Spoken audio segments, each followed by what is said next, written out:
ඔන්න අපි අද රූම් ටුව එක මුලිම පටන් ගන්න හිතුවා. අද පොය දවසක් නිසා මෙතන ඩබල් රූම් ඔක්කොම බුක් වෙලා තිබුණේ. ඉතින් අපිට හම්බුනේ ෆැමිලි රූම් එකක්. මෙතන තියෙනවා ඇඳන් දෙකක්, ටීවී එකක්, ෆෑන් එකක්. ඒ වගේ මේ නුවරඑළියදී අපිට විශේෂයෙන්ම ඕන වෙන හොට් වෝටර් ෆැසිලිටි එක මෙතන තියෙනවා. ඒකත් එක්කම හීටර් ජග් එකක් තියෙනවා ටී කොෆි මේකින් ෆැසිලිටි එකත් එක්ක. තවත් ෆැසිලිටිස් ගැන කියනවා නම් මෙතන ෆ්ලෝර් ට්‍රැක් එකක් එක්කම මිරර් එකකුත් තියෙනවා. වොෂ්රූම් එක ලොකුයි වගේම පිරිසිදුයි. ඒකත් එක්කම මෙතන බැල්කනි ඒරියා එකක් වෙනම තියෙනවා ග්‍රෙගරි ලේක් එකේ view එකත් එක්කම.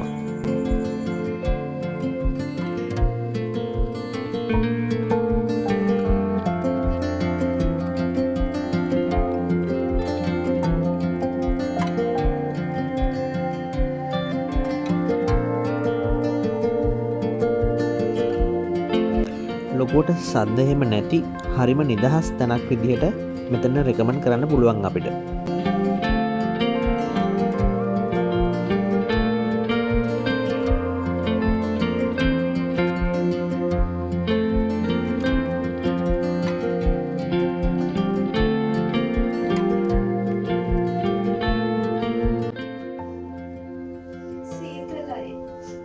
හයි අපි දැන් හොටෙල් එකකින් ටිකක් වෙලා හිටියා.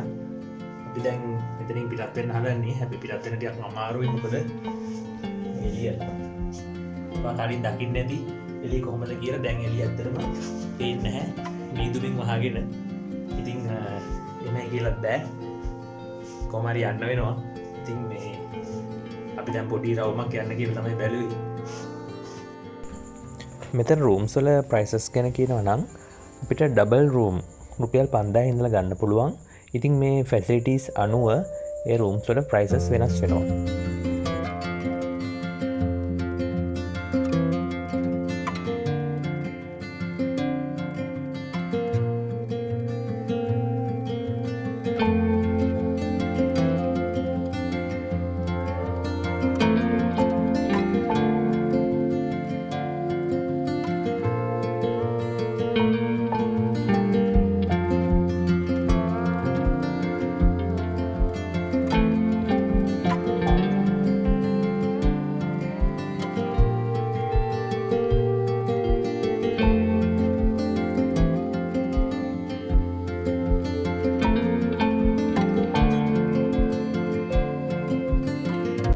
බඩ බයික් එකක් නම් මෙතන තෙමෙන් නැතුවම පාක් කරන්න පුළුවන්. ඊට අමතරව මෙයාලගේ ප්‍රයිවට් රෝඩ් එකේ වීකල්ස් දෙකක් විතර පාක් කරලා තියන්න පුළුවන්. එයාලා රෑට එයාලගේ ගේට් එක ලොක් කරන නිසා ඔයාලට සේෆ්ටි පැත්තෙන් ප්‍රශ්නයක් වෙන්නෙත් නැහැ. ඔයාට දවසට එකපාරක් හරි උයන්න නැතුව නිින්ද යන්නේ නැහැ වගේ නම් මෙතනින් කිචන් එකත් එක්කම රූම් ගන්න පුළුවන්.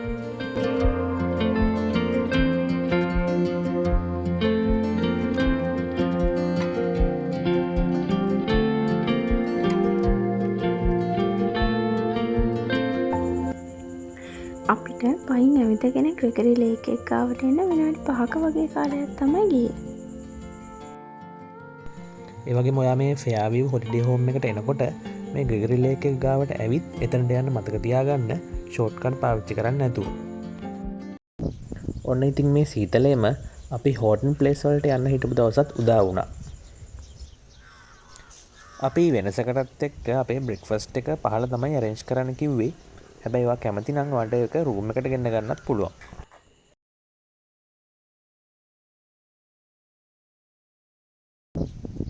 දැන් වෙලාව උදේ 7:45යි. අපි නැගිටිනකොට ඒ කියන්නේ 6:30ටත් කලින් ඉර පායලා. ඉතින් ඒකත් එක්තරා විදිහක ලස්සන අත්දැකීමක්. මොකද අපි කොළඹ පැත්තේ ඉන්නකොට නම් අපිට එච්චර උදෙන් ඉර පායන්නේ නැහැ. ඒ පැත්තේ නම් 7:30 වගේ වෙනකොට තමයි ඉර පායන්නේ. ඉතින් මේ පැත්තේ වෙනස්. සමහරට මේ කාලේ නිසා වෙන්නත් පුළුවන්.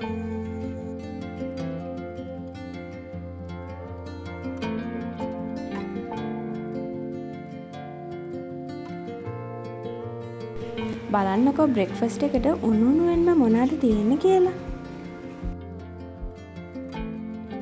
අපි ඕඩර් කළේ රතු බත් එක්ක අල හොදි පොල් සම්බෝලයි. ඒවත් එක්ක අපිට සිලෙක්ට් කරන්න පුළුවන් ෆිෂ් කරි, චිකන් කරි දෙකෙන් කැමති එකක්.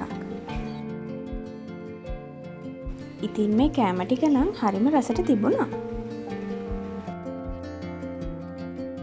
ඔයාලත් නුවරඑළිය ආවොත් ෆෙයාර්විව් හොලිඩේ හෝම් එකේ එක්ස්පීරියන්ස් එකක් ගන්න. එහෙනම් අපි ගිහින් එන්නම්. බයි බයි.